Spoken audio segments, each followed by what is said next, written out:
In Matthew 21, Jesus picks up the vineyard imagery from Isaiah 5, adding even a greater depth to the question, what more could God have done? In this parable, a landowner rent out his vineyard to tenant farmers, then sent his servant to collect his share of the crops. One after the other, these servants were beaten and killed. Finally, the landowner sent his own son, reasoning, they will respect my son. Yet, instead of receiving him with honor, the tenant murdered him too.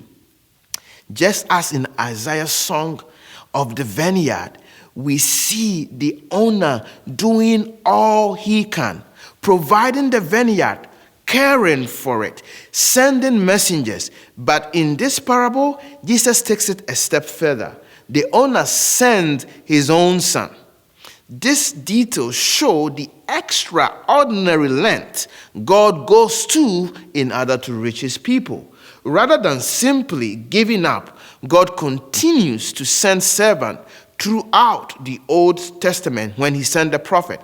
And ultimately, he sent his son, his only begotten son.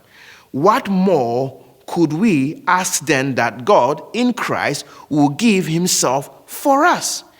That he will bear our sin and our punishment, enabling us to be saved without in any way compromising his justice and our perfect love.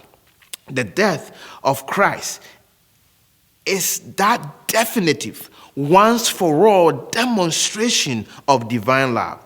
Yet it also perfectly upholds God's moral judgment and governance, showing that sin is so serious it requires atonement. The parable's tragic outcome warns us that resisting God's appeal has real consequences. But it also shows that lavish grace of the vineyard owner whose persistent desire is to reconcile us to himself. In sending his son, he answers once and for all the question, could God have done more? No. He gave his best, his only begotten son, to rescue us from sin and to reveal the truth about his character of boundless love. And that is the nugget. Thank you for studying.